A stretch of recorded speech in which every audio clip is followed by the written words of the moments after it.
In this video, I'm going to teach you how to start wholesaling houses virtually. There are things in this video you're going to want to pay attention to. Make sure you watch to the end because you are literally going to learn how to make $10,000 to $20,000 or more every single month. If you don't know what virtually wholesaling houses is, it's literally a way for you to start buying and then reselling properties without using your own money, license, or credit. You can do this anywhere and you can literally make 20, 30, 40. We've even made $80,000 on a single deal without using our own money or credit. So the first step in virtually wholesaling houses, I always tell people you need to build a buyer's list first. Your buyer's list is going to be one of the most important aspects to building a business virtually wholesaling. It keeps things even more legal. If you don't have a buyer list first, it makes things a little more sketchy when you're trying to sell your properties. And if you have a buyer's list before you start finding off-market properties, it makes the business so much easier. So I recommend having at least 50 to 60 buyers in any given market that you get into. And being virtual, just pick a market that you wouldn't mind living in. And the reason for it is once you start doing deals, once you start making $50,000, $60,000 every single month, you're going to want to start cherry picking your deals, meaning you're going to want to start building a rental portfolio in your markets. And a lot of people that I know that have rentals like to go check the rentals out from time to time. So make sure you pick an area that you wouldn't mind hanging out in, maybe flying in for a weekend and just being there and checking on your rentals. So the way that you want to build a buyer's list is pretty simple. There's a lot of different ways. You can go on Craigslist and put out ghost ads, which is just putting out an ad saying you have a property for sale at a pretty discounted price, let's say 60, 70,000, let them know it's a fixer upper. Don't put any address, just put the area that you're wanting to find the buyers in. Post the ghost ad and you're going to start getting people messaging you, asking you for details on that property. What you're going to want to do is start getting their phone numbers, ask for their emails, let them know that property is no longer available, but you have a lot more coming, and start building your buyer's list that way. Another way that you can start building your buyer's list is by doing the same thing, but on Facebook Marketplace. We get so many buyers from Facebook Marketplace, it's not even funny. And if you want to learn one of the best ways to find buyers, it's through using the Zillow hack. I came up with the Zillow hack several years ago. And if you don't know how to use the Zillow hack, go to my channel and look up the Zillow hack. It's a really good hack that will help you find cash buyers. So now that you have your buyers list ready to go in your market, it's time to start marketing for sellers. So simply what marketing for seller means is you're going to go out and find sellers to buy properties from. And because now you have a really strong buyer's list ready to go, as soon as you find a off-market deal at a discount, you can sell that property really quickly. So one of the best ways to find sellers is by going over to ListSource. A lot of people are going to recommend PropStream. PropStream's okay. They don't have as much clean data as ListSource. Most people that actually recommend PropStream, you're going to see that they're throwing links over at you, and they're going to want you to sign up under their link because they're going to get paid for bringing you to PropStream.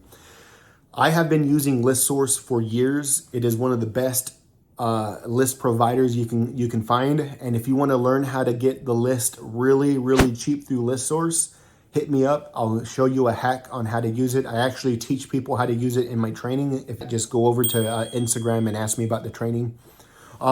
So go over to ListSource and pull your motivated seller list from there. I like to go after sellers that have owned for at least 10 years and live outside of the state the property's in. Doesn't matter if there's tenants in the house or not. We like to buy properties with tenants in them because they're really easy to resell. Definitely look up ListSource. That's the best way to find motivated sellers. If you want to learn how to actually filter your lists and find the best list to market to, hit me up and let me know. So the next thing that you're going to want to do, you're going to want to have a follow-up system in place to help you nurture your leads.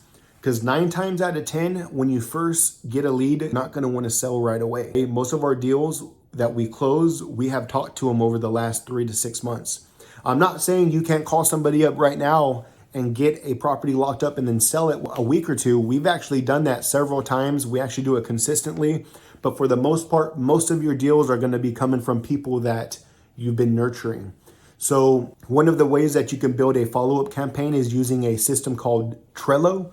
Trello is pretty easy. It's free. You can build up a system in there. A paid way, though, that you might want to use is called Lion's Desk. Lion's Desk has a lot of options, a lot of automated systems in it.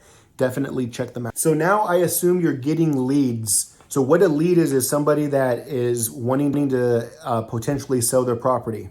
So now that you're getting leads, some of these leads are transitioning into signed contracts. How do you get a signed contract from somebody?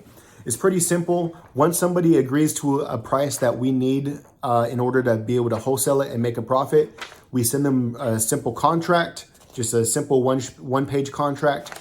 And what happens is once we send it over to them, we use DocuSign and they sign it through DocuSign. Now we have a signed contract to buy their property.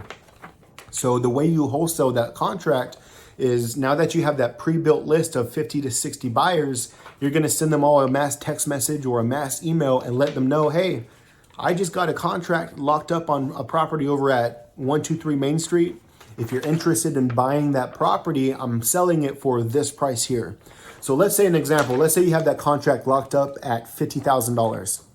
So you have something called equitable interest and you can sell that interest. So let's say one of your buyer offers you $70,000 for that property. So what happens is you take that contract that you have to buy that house for 50 and you're going to get an assignment contract. And an assignment contract is a separate agreement that allows you to erase the buyer's name off of, or erase your name off of your contract and then rewrite the new buyer's name onto the contract, and your buyer will pay you a fee. And the fee is going to be the difference between what you have the property under contract for and what the buyer offers. So in this scenario, you have the contract to buy the house at $50,000. Your buyer's offering you $70,000. Your assignment fee, or the price that you're going to get paid for selling their contract to your buyer, is $20,000. So that's how you wholesale a house. If you want to know the details as far as how to fill out your contracts, exactly how to build your buyer's list the right way, how to find sellers, there's a lot of other really cool hacks that you can learn that will actually fast track this business and get you closing deals really fast within 30 to 60 days. Message me on Instagram. You can find me at Virtual Wholesaling Ninjas. I'm actually going to put a link to my Instagram online, actually on the comments. Go to the comment section, follow my Instagram. You can also join my Facebook group, Virtual Wholesaling Ninjas. Go to my Facebook group, join the group. There's a lot of good people in there, a lot of people that are doing this business as well. Ask questions. You can connect with me on Facebook. And if you have any questions about the business, let me know. Let's crush the rest of this year.